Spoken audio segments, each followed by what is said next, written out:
Welcome back to the channel. Today we're going to be talking about some of my favorite day 3 sleepers as the draft draws closer. It's just a few days away, ain't it crazy? But what's crackin' lackin'? It's your boy Broshmo, just in case you did not know. So go ahead, become a bro and subscribe. Leave this video a thumbs up if you enjoy the content as always. Let me know what you think in the comment section below. Let's have that nice, beautiful football discourse. Let me know who are some of your favorite day 3 sleepers. Let's go ahead, get into it as I want to talk about Matt Landers out of Arkansas because he had one of the more interesting, I would say, draft cycles, because he came to the Hula Bowl. Here we go.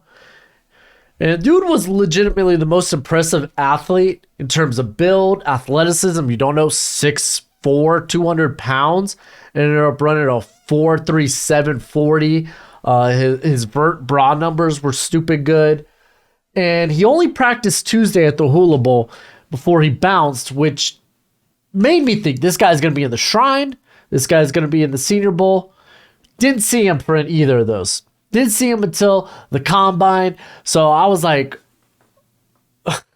okay. So I guess I need to go get some tape on him since I have like 1 day of practice, which is nice. I basically just watched Jadon Hasselwood tape. You're not going to see him on this list. But Landers was formerly a 3-star recruit out of the 2018 class. He was a freshman at Georgia, so pedigree. Saw limited play for 2 seasons, decided to bounce, transfer to Toledo in 2021, put in a solid season, and decided to return to the SEC for his final year, where he put up 47 receptions for 900 yards and 8 tutties. Now, the dude has a long frame, huge catch radius. Let's get the arm length here. 32.5-inch arms, pretty good, pretty darn solid. So good length, good frame, good athlete in general. He's got a little bit of suddenness to him. 14 forced missed tackles this past season. He when the play breaks down, he knows where his quarterback is or escaping to. So he's always alive in the play. He's a live target. He's got the ability to high point the football. Very good at the catch location. That doesn't sound right. Let's go with that. The location of the catch. The catch point. There we go. He was, 41% in contested catches this past season. Drop rate was close to 8%. You get to that 9 or 10%, you get a little scared. But to be fair, this class's drop rate in general is pretty abysmal. But we'll say, being at Arkansas, ran a very simplistic route tree. So he's a so-so route runner, but definitely leaning towards like, okay, this guy could develop into something really good.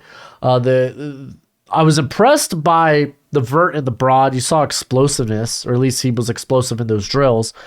I would say it wasn't nearly as explosive on tape.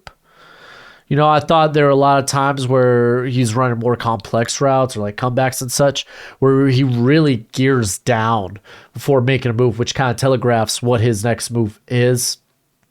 And to be fair, like the contested catch numbers are okay, but they're just simply okay. But a guy I got as a 6th-round grade on, I'm willing to take a shot on. I'd probably even take him in the 5th, depending on how the board fell.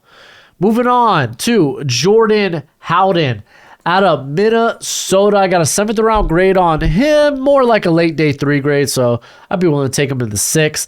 Has had honestly back-to-back solid seasons for the Golden Gophers, and he's almost been a full-time starter since arriving there at Minnesota, and he's got a very interesting story, as he was actually a walk-on. He wasn't a highly ranked recruit. On a side note, 7 siblings. That's kind of wild.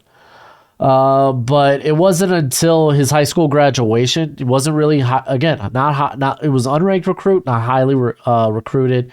And it was PJ Fleck came in and was like, "Hey, how about you come walk on at Minnesota and see what happens? And he did, and because of injuries, he ended up starting pretty darn early. He made 5 starts for the Golden Gophers his freshman season and actually earned a scholarship just after 6 months of being there in Minnesota. So like a dude that kind of has this nice little come up story in terms of what he brings to the table. Like he's a very, very smart athlete, really is.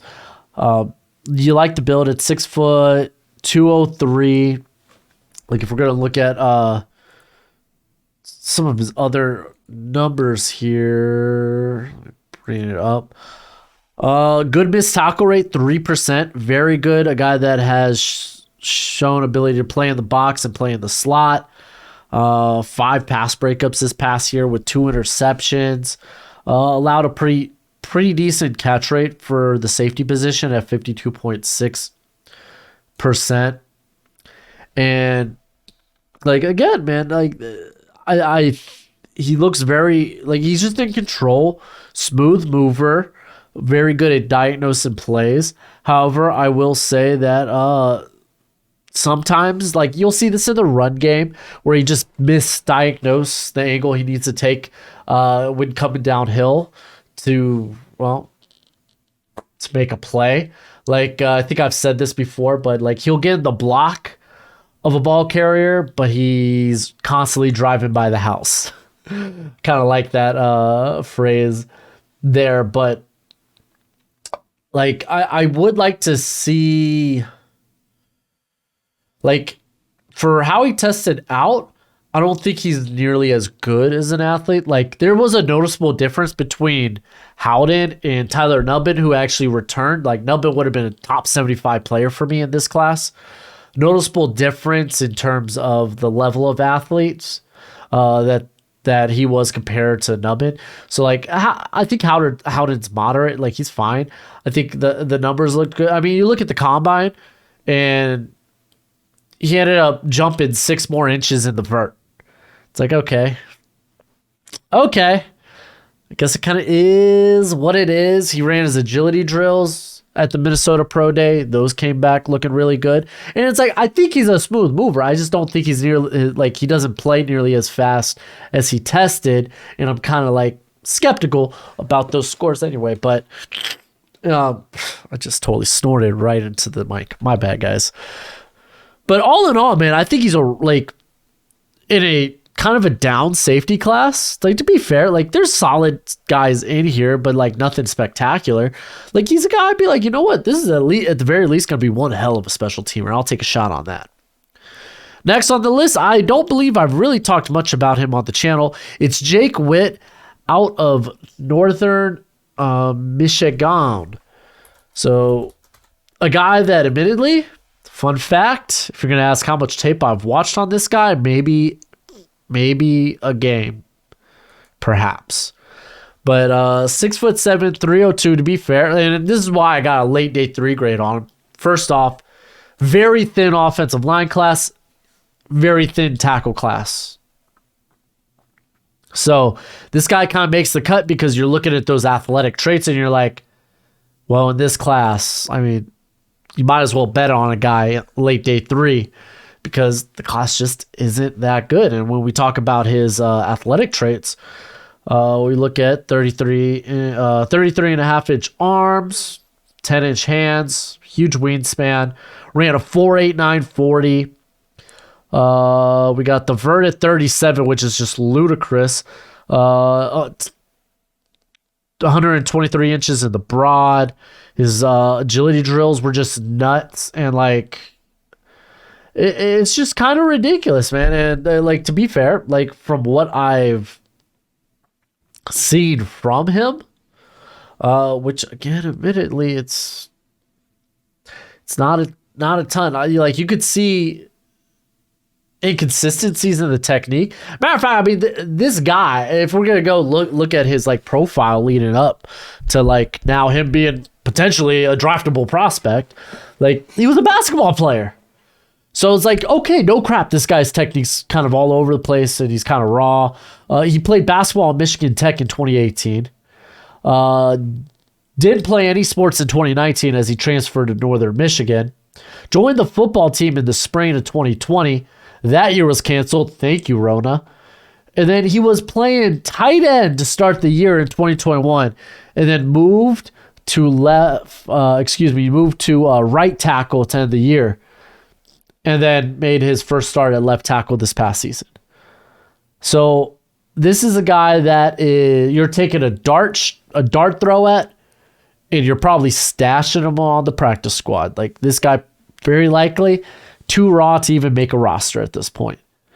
But having those traits, like such an outstanding workout in a class that's exceptionally thin, might be worth taking the shot at. So that is kind of my take on him. Again, remember, former basketball player, didn't start playing football till 2021, and he started the year at tight end. So there's my take on Jake Witt. You're welcome. All right, on to Scott Matlock out of Boise State. This is actually one of my more favorite guys in this class. He's defensive interior 23 for me. I have a 7th round grade, kind of a late day 3 grade basically. But he tested out well, which you love to see, coming in at 6'4", 308. Decent length, 4'8", 140 is really good. That's in the upper percentile. Then you look at the broad jump 3-cone and the 20-yard shuttle or the short shuttle, and he was in the upper percentile in all of those. He was at the the NFLPA Bowl, where he had a very strong showing. Ended up being a late addition to the Shrine, where he practically dominated. But to be fair, I thought a lot of the defensive line prospects at the Shrine dominated. Kind of a testament of how thin I was just talking about this offensive line class really is.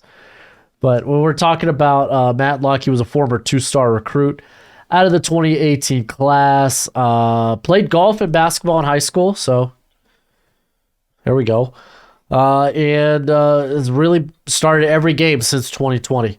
This dude's a very good run defender, plays with a good anchor, good gap discipline, good gap control. You love the motor on this guy. He's going to grind out every rep, uses his hands exceptionally well, and he's just very tough to keep engaged as a blocker. Just has an overall solid skill set.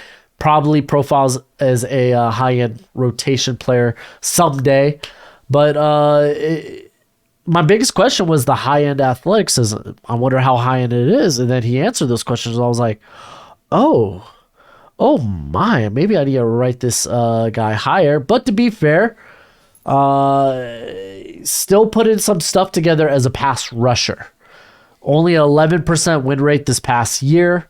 He won a majority of his reps just by grinding them out. And if he gets lucky, quarterback breaks the pocket and he's able to get sloppy seconds on a sack and whatnot. So like, there's a few areas that I think he could definitely improve on. So let's go over some of those. Just looking it up here in my notes. All right. Yeah, if anything, it's just the unpolished as a pass rusher. Because, okay, if you're going to look at...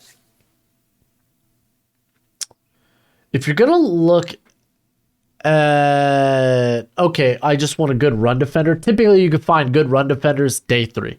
So, bam, already, you're put into that. If you're just a good run defender and you're, kind of a big work in progress as a pass rusher. Because he is. He's just... His pass rush moves... There ain't a lot. In terms of being a penetrator in the run game, he's not a disruptor. He's more like this guy that's going to move sideline to sideline.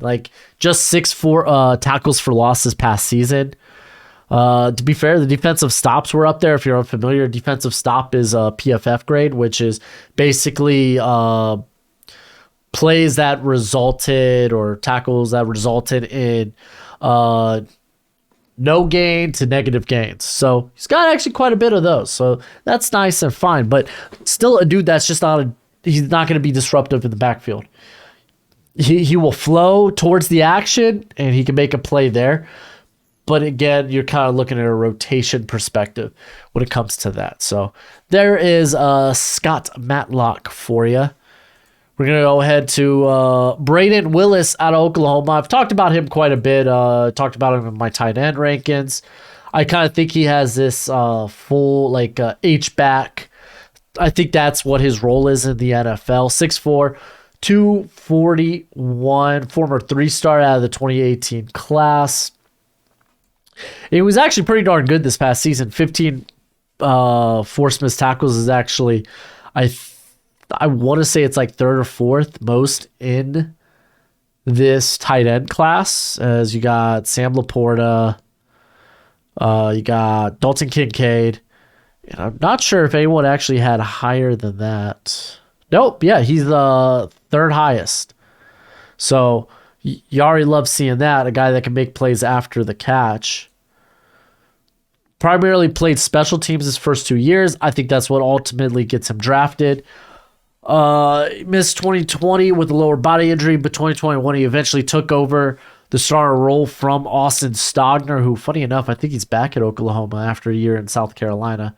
And but Willis was started in all of 2022, excuse me. Plays more like a jumbo receiver, to be fair, but he's super athletic, super rangy, brings very good ball skills. You really see just a good ability to high point and catch the football. Does need to get more consistent in that, though. Like when he's catching in traffic, could be iffy, especially over the middle field. That's something I kind of noticed with him. So that, and I mean that could be a result of being not like a 250 tight end, but not necessarily you have to be in the NFL. But it is something to kind of like take note. Despite his lack of size, honestly, he was a relatively solid blocker. But to be fair, in the Big 12, you're seeing 3-man fronts. So it's not like it's too crazy. More importantly, I think he showed the ability to be a downhill blocker and just like offset. Like he had a lot of versatility his final year at Oklahoma, playing in the slot, tight end 2, and H-back. And just honestly lacks the ideal size to play in line, which kind of makes me think, okay, man, maybe you're playing this guy as like a tight end 2 or as like a H-back. The thing is, he just doesn't have too many of those snaps. So he might be a work in progress there. We'll say like he can also be a big slot too. So we're getting to like Kylan Granson territory there. And again, the hands were a bit inconsistent through contact. So ultimately, I really love what this guy can do with the ball in his hands. And I just think there's some stuff that you could develop there. Is why I got him a bit higher than a guy like Hunter Lupke, the North Dakota State fullback, who doesn't really have much of any pass catching upside. Next, I have Titus Swan, a guy that I actually have talked about once on the channel here. That was during the NFL PA Bowl, where they gave this guy a whole lot of workload, which told me that they were pretty interested, or at least the NFL was pretty intrigued or at least wanted to see more. Haven't found pro day numbers on him just yet, which kind of are important because he's kind of a red flag.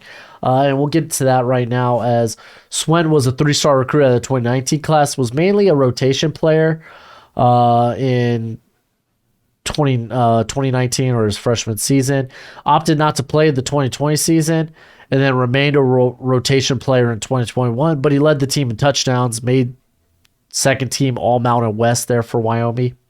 And then he started every game in 2022 during the season, had a solid year, over 1,000 yards, 8 touchdowns, but was dismissed from the team. And I believe this was prior to the bowl game. Wyoming qualified. They were actually not half bad this past year. Good defense. But he was dismissed for personal conduct below the standard that Wyoming football expects. And then Swin commented on this, saying there was a disagreement with game planning, how he was being utilized there. Initially, he was going to transfer, but then decided just to declare for the draft. Which I may have a 7th round grade on him, but I think largely he's probably going to go UDFA. But I think there's some, in terms of the athlete there, he's very, very patient, good one-cut runner with good physicality, good play strength. I like the contact balance, 55 forced missed tackles this past season. And he can get nimble between the tackles when he needs to be. He does a great job of stretching plays to the sideline and finding holes. Very elusive out in space and has shown some nifty moves. He's a very no-nonsense runner around the line of scrimmage and will keep things simple, keep things north to south. Also returned kicks in high school, so return experience. However, I don't think he's explosive, and he doesn't accelerate well to his top speed. He's kind of a long strider, and even then, I don't think the top speed's all that wonderful. There's not much improvised to his game. Like, he will never be someone that could turn nothing into something, and he was never really shown much of a receiving upside like during his time in Wyoming. Like, it's going to be interesting how teams weigh the red flag, but I say the red flag, him getting dismissed for apparently not wanting to play in the system. But I don't think his ability nor what he's done on tape in one lone year, I would say, of him being a full-time starter is enough for a team to be like, yeah, let's take a shot in the draft. But got a 7th round grade on him. Got him as running back 22 in this class. Let's keep her moving. With Lonnie Phelps, baby, you had to know this boy was going to be on the list. I have been proclaiming the book of Lonnie Phelps all freaking year. I freaking love Lonnie Phelps. I got a 6th round grade. I would take this guy in the 5th. 6'2", 247, was a 3-star recruit out of the 2019 class. As a freshman for Miami, Ohio, he was a Red Hawk first. He played in all 13 games and was 3rd on the team in sacks in a short-end 2020 season. He played in 3 games and made 3rd team All-MAC. And then in 2021, only had 1 start, played in all 13 games, but led the team in sacks on his way to making 2nd team All-MAC. After the 2021 season, he was like, this sucks. Why am I not a starter yet? Goes to Kansas and has an exceptionally solid year. This guy flies all over the place. First up, stupid twitched athlete. You look at that picture. That's a man possessed. This dude will grind and grind and grind and forever get at it. You could go back. I remember I was watching Bijan tape against Kansas, and just Lonnie Phelps just pops out. There was multiple times this guy ran down Bijan Robinson towards the sidelines, 10 to 20 yards down the field. He's running Bijan down. No quit. You can watch him at the Senior Bowl game. Twitched up, hard to deal with. I think he had 6 pressures and a sack or 2 in that game. Like, this dude is so explosive. Look at the athletic drill. So his combine had solid explosive numbers. He had solid agility numbers. Freaking 31 in the bench. Yeah, he's super strong. 4.55 40. The things that are going to hurt him is the lack of size and the lack of length. 32.5-inch arms. But, like, man, this dude gets after it, man. And the best part, he plays special teams. He's going to get drafted. I think he's going to go higher than where I have him. I think he goes off in the 5th round. I wouldn't be surprised to see him in the 4th round, but I'm taking him in the 5th if he's there, man. I love Lonnie Phelps. One of my favorite players in this class. If you're wondering, 19% pass rush win rate this past year, too. And then I got Andre Yosef out of Princeton. Was a big riser, I would say, at the Senior Bowl. Coming in at 6'3", 205. ran a 4.4 340. That's impressive. 19 on the bench. Impressive. Was that the most? I don't think it was, because I was pretty sure Michael Wilson. Yeah. Yeah, Mingo had 22. Wilson had 23. So it's up there, though. The explosive drills, insane. Really good agility. Like, the dude's got good wingspan. I think he's more than just a speed threat. He had 16 forced missed tackles this past year. Again, playing at a lower level of play. But you want to, if you're going to play at lower among lower competition, you better stick out. You better dominate. And he did that. Like you see the separation he could get on elongated routes. Very sure hands too. Only one drop in 2021, then a 4% drop rate this past season. He almost was 70% at the catch point, so you love to see it.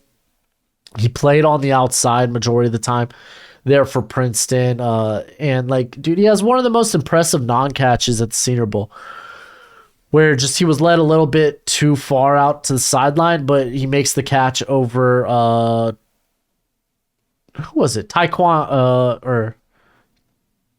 Stevenson, which through no fault of Stevenson's own, he challenged that play. It was just a fantastic play. And listen, this guy is more than a track star trying to play football, in my opinion. Yeah, he could get better. He needs to get better at running routes, being more smooth as a router. I think that's something I expect, because he's got the speed, he's got the quicks to do that. I think once this guy can like kind of hone in and run more complex routes, like you could develop this guy into being a monster. I'm just gonna say it. I want to see him be quicker off the release. A lot of times he's stuck in press. He spends too much time just trying to free himself. But man, this cat is one of my favorite guys in the class. On to Nick Hampton out of Appalachian State. I think he's my highest graded player on here, but I don't feel like enough people talk about him, and I think he deserves to get like the D'Angelo Malone love, the Western Kentucky guy out of last year who ended up going to the third round, because I think Hampton could. Because I think he's a complete pass rusher.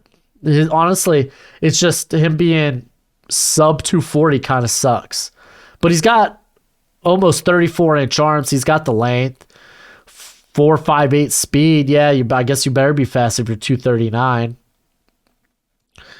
But this dude's been uber productive, 19% pass rush win rate this past year. The missed tackles are low, 7%. Like, good change of direction, deadly on stunts, closes in fast on ball carries, makes plays.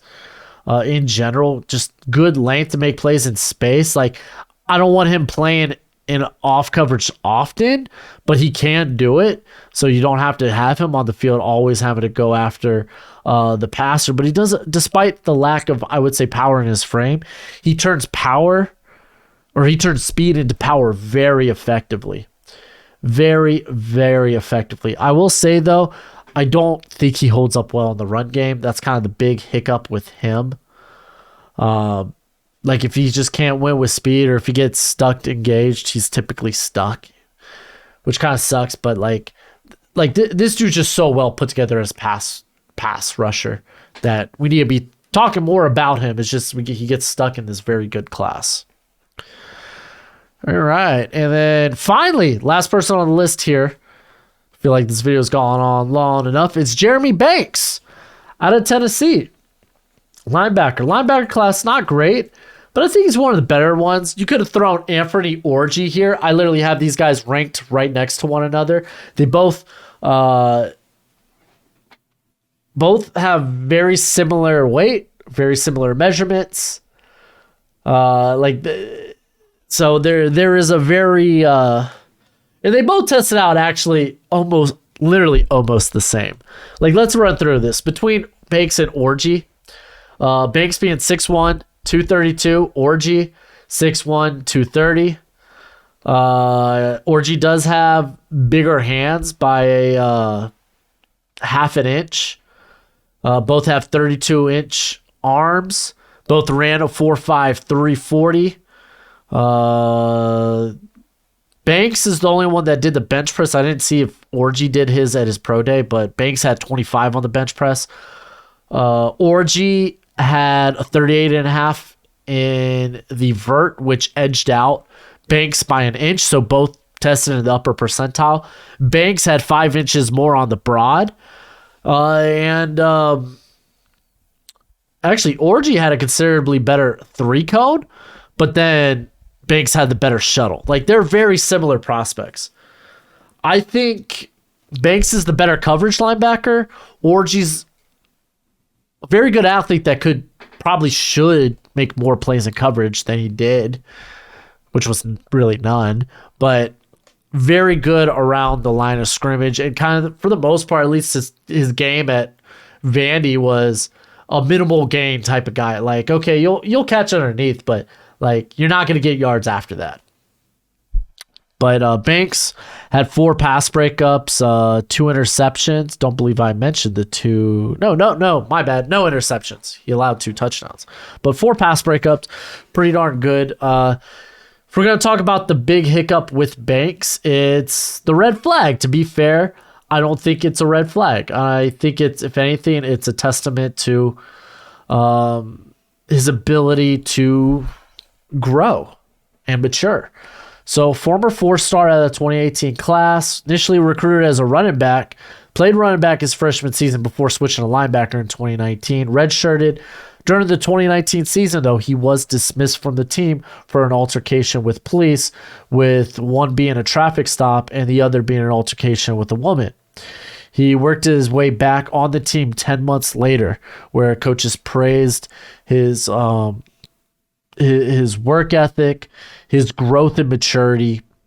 And initially he played a reserve role in 2020, became the starter in 2021, and in 2022 he was a vocal leader. A lot of guys looked up to this dude, like, cause like the growth. So again, I listed it as a red flag, something that happened all 3 or 4 years ago. But you gotta look at the full picture, man, and look at what he has become today. We're talking about a grown man at this point. He's gonna be 24 during his rookie season, by the way. So he is kind of a grown man, but very good athlete. Love to change direction. I love the speed, sideline to sideline. He's that guy. He's shown good coverage prowess.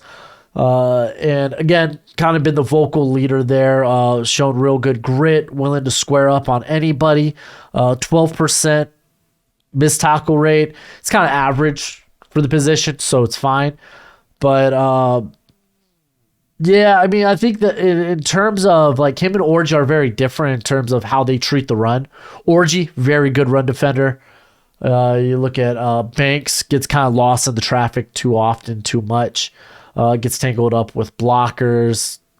Sometimes will get overpowered in the run game if he gets matched up with a offensive lineman or a tackle or a tight end. There we go.